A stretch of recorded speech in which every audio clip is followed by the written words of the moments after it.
Salam anak-anak. Kali ini kita akan belajar materi kalimat utama dan kalimat penjelas. Adapun tujuan kalian mempelajari materi ini adalah agar kalian dapat menentukan kalimat utama dan kalimat penjelas dalam paragraf dengan tepat. Yuk, simak penjelasannya ya.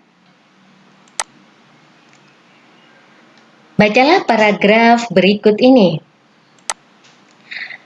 Paragraf tersebut terdiri dari berapa kalimat? Yap, benar, ada 4 kalimat. Kalimat yang pertama, kaktus mempunyai adaptasi khusus untuk bertahan hidup di kondisi yang kering. Kalimat kedua, batangnya tebal untuk menampung air. Kalimat ketiga, akarnya sangat panjang sehingga bisa menjangkau tempat yang jauh untuk mencari air. Dan kalimat keempat, kaktus pun memodifikasi daunnya berbentuk duri untuk mengurangi kadar penguapan. Nah, dari keempat kalimat dalam paragraf ini, ada yang disebut kalimat utama dan kalimat penjelas. Tentukan yang mana yang termasuk kalimat utama dan yang mana yang termasuk kalimat penjelas pada paragraf tersebut. Masih ingat kalimat utama itu apa? Kalimat utama adalah kalimat yang memuat inti paragraf. Jadi, dalam kalimat tersebut memuat keseluruhan isi paragraf. Sedangkan kalimat penjelas adalah kalimat yang menjelaskan kalimat utama. Untuk memudahkan menemukan kalimat utama dalam paragraf,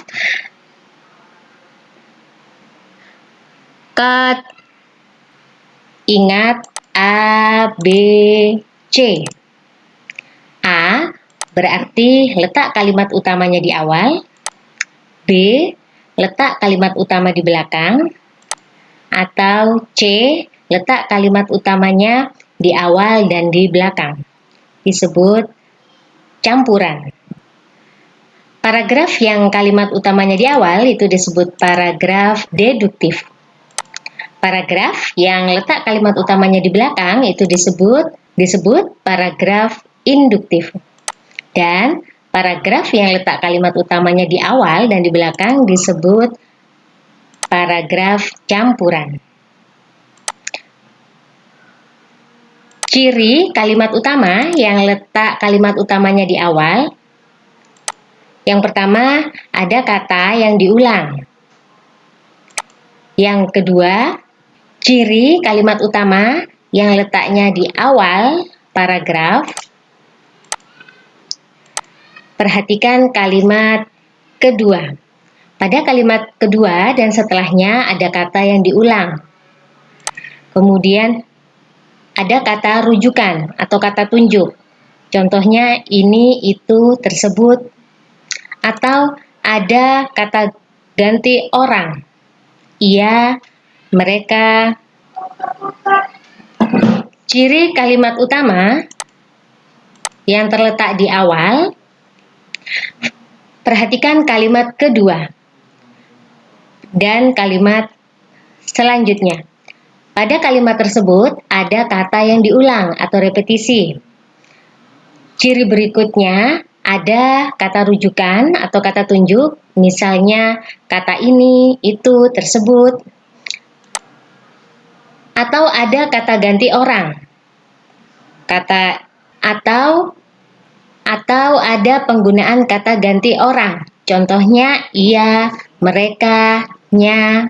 Nah, kalau ada salah satu ciri dari ketiga ini, berarti kalimat utamanya terletak di awal paragraf. Ciri kalimat utama yang terletak di belakang atau di akhir paragraf.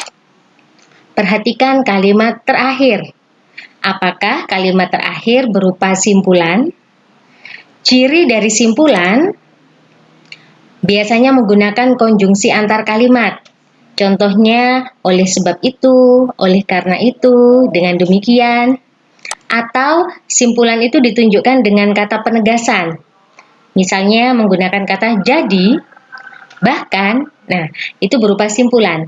Kalau di akhir paragraf terdapat kedua ciri ini, berarti kalimat utamanya berada di belakang.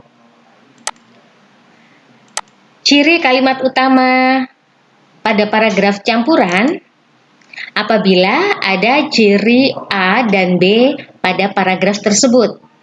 Berarti paragraf itu disebut paragraf campuran. Kembali ke paragraf berikut ini. Kalimat utamanya terletak di awal, di belakang, atau campuran. Kita perhatikan kalimat kedua. Kemungkinan letak kalimat utamanya terletak di awal. Di kalimat pertama. Berarti kita lihat kalimat keduanya, apakah ada ciri-ciri yang sudah disebutkan tadi, ada kata yang diulang, atau ada penggunaan kata petunjuk, atau ada penggunaan kata ganti. Pada kalimat kedua, batangnya tebal untuk menampung air. Pada kalimat ini kita temukan ada penggunaan kata gantinya. Pada kalimat ketiga, akarnya sangat panjang sehingga bisa menjangkau tempat yang jauh untuk mencari air. Pada kalimat ketiga ini juga ada kata gantinya. Selanjutnya kalimat ketiga, kaktus pun memodifikasi daunnya berbentuk duri untuk mengurangi kadar penguapan. Ada pengulangan kata kaktus di kalimat terakhir. Nah, berdasarkan ciri-cirinya, berarti kalimat utama paragraf ini terletak di awal paragraf. Jadi, kalimat utama paragraf ini adalah kaktus mempunyai adaptasi khusus untuk bertahan hidup di kondisi yang kering. Kalimat kedua, batangnya tebal untuk menampung air, itu merupakan kalimat penjelas yang pertama. Kalimat berikutnya, yang ketiga, akarnya sangat panjang sehingga bisa menjangkau tempat yang jauh untuk mencari air. Ini termasuk kalimat penjelas kedua. Kalimat yang terakhir, kaktus pun memodifikasi daunnya berbentuk duri untuk mengurangi kadar penguapan. Ini merupakan kalimat penjelas yang ketiga. Nah, bagaimana? Mudah bukan menentukan kalimat utama dan kalimat penjelas dalam paragraf? Demikian penjelasan materi ini. Selanjutnya, selamat belajar.